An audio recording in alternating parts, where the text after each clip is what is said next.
હવે તમે પણ અમારા મનપસંદ ટોયસ ઓર્ડર કરી શકો છો www.puntunkids.com થી. Link is in the description. Makar Sankranti. Gattu, Chinki, મમ્મી અને પપ્પા મકર સંક્રાંતિ મનાવવા માટે અમદાવાદ આવ્યા. પપ્પાએ આ વર્ષે બધાને પ્રોમિસ કર્યું હતું કે સંક્રાંતિ પર બધાને કાઇટ ફેસ્ટિવલ બતાવવા માટે લઈ જશે. બધા હોટલમાં રોકાયા હતા. પપ્પા, હું તો એટલો એક્સાઇટેડ છું કે મને ઊંઘ જ નથી આવતી. હા પપ્પા, મને પણ. કાલે ત્યાં કેટલી મજા આવશે ને.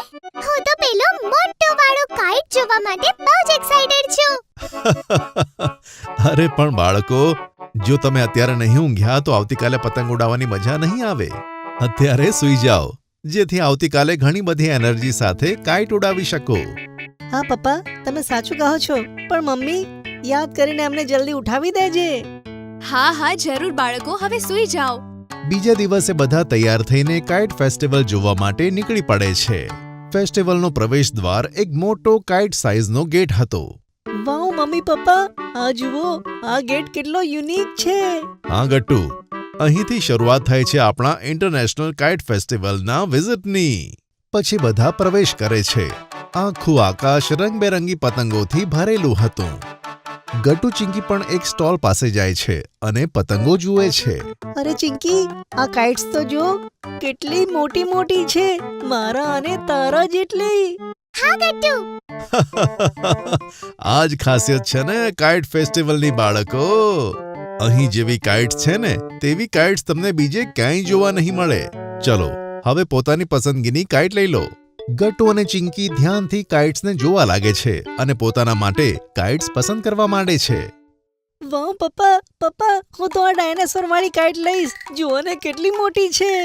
હા પપ્પા, મને પણ આ ક્યુટ ફિશ વાળી કાઇટ જોઈએ. સારું બાળકો, તમે તમારી પસંદગીની કાઇટ લઈ લો. ત્યારબાદ બધા પતંગ ઉડાવવા માટે આગળ વધે છે અને ત્યાં જ ચિંકીનું ધ્યાન આજુબાજુના લોકો પર જાય છે. પપ્પા પપ્પા, અહીંયા તો કેટલા બધા ફોરેનર્સ પણ આવ્યા છે.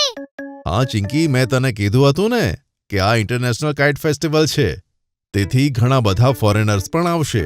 હા બાળકો, લગભગ 75 થી વધારે કન્ટ્રીઝના લોકો અહીં આવે છે અને સાથે મળીને કાઇટ્સ ઉડાવે છે.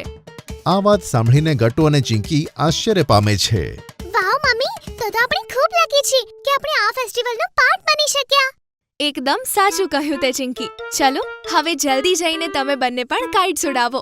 આ સુંદર આકાશમાં બધી કાઇટ્સની સાથે તમારી કાઇટ્સ પણ ખૂબ સરસ લાગશે. હા મમ્મી, મારી ડાયનાસોર કાઇટ તો સૌથી ઉપર ઉડશે. અચ્છા, એવું કેવું ગટ્ટુ? મારી ફિશ કાઇટ પણ કોઈનાથી ઓછી નથી. ચાલ ત્યારે જલ્દી આપણે કાઇટ્સને ઉડાવીએ. ગટ્ટુ અને ચિંકી મમ્મી પપ્પાની મદદથી પોતાની કાઇટ્સને આકાશમાં ઉડાવે છે. પેલી જુઓ, મારી કાઇટ્સ કેટલી ઊંચે ઉડે છે, બધી કાઇટ્સને પાછળ છોડીને. અરે ગટ્ટુ, મારી ફિશ કાઇટ પણ પાછળથી આવી રહી છે. જરાક બચજે. મારી કાઇટ તારી કાઇટને પાડી ના દે. આઈ જા ચિંકી, મારો ડાયનાસોર તારી ફિશથી ડરતો નથી. ગટ્ટુ અને ચિંકીને આટલા એન્જોય કરતા જોઈને મમ્મી અને પપ્પા ખૂબ જ ખુશ થાય છે. તેઓ ઘણો સમય કાઇટ્સ ઉડાવે છે અને પછી થાકી જાય છે. સાચે જ મમ્મી પપ્પા, આજે તો કાઇટ્સ ઉડાવવાની ખૂબ જ મજા આવી, હે ને ચિંકી? આટલી બધી કાઇટ સાથે કાઇટ ઉડાવીને મને ખૂબ મજા આવી. પણ હવે મને ખૂબ જોરથી ભૂખ લાગી છે. હા બાળકો, ખૂબ મોડું થયું છે. ચાલો જઈને કંઈક ખાઈએ. અરે કંઈક શું, ઘણું બધું ખાશું આજે. અહીં બહુ બધી સ્ટોલ્સ છે, જેમાં ઘણા બધા સ્ટેટ્સની વાનગીઓ છે અને અમદાવાદનું લોકલ ફૂડ પણ છે. આજે બધું ટ્રાય કરીશું. યે, મને તો સાંભળીને વધુ ભૂખ લાગી. આ સાંભળીને ચિંકી પણ પપ્પાને જવા માટે કહે છે. પછી બધા મળીને ઘણી બધી ખાવાની ડિશિસ એન્જોય કરે છે. સાથે તલ અને ગોળના લાડુ પણ ખાય છે. વાહ, મજા આવી ગઈ. કેટલું ટેસ્ટી હતું બધું. હા હા, મજા આવી ગઈ સાચે. એમ? બસ આટલામાં જ મજા આવી ગઈ? હજુ તો ઘણી બધી મજા આવવાની છે બાળકો. કેમ? શું પપ્પા, હવે શું થશે? અરે હવે આપણે બધા જઈશું અમદાવાદનું કાઇટ મ્યુઝિયમ જોવા. ગટ્ટુ, ચિંકી આ સાંભળી ખૂબ જ ખુશ થાય છે અને પછી બધા ટેક્સી કરીને અમદાવાદના સ્પેશિયલ કાઇટ મ્યુઝિયમમાં પહોંચે છે.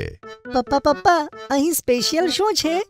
ગટ્ટુ, અહીંયા 100 થી પણ વધારે વેરાયટીની કાઇટ્સ છે, જેમાં અલગ અલગ મટીરિયલ યુઝ થયા છે અને ઘણી યુનિક ડિઝાઇન છે.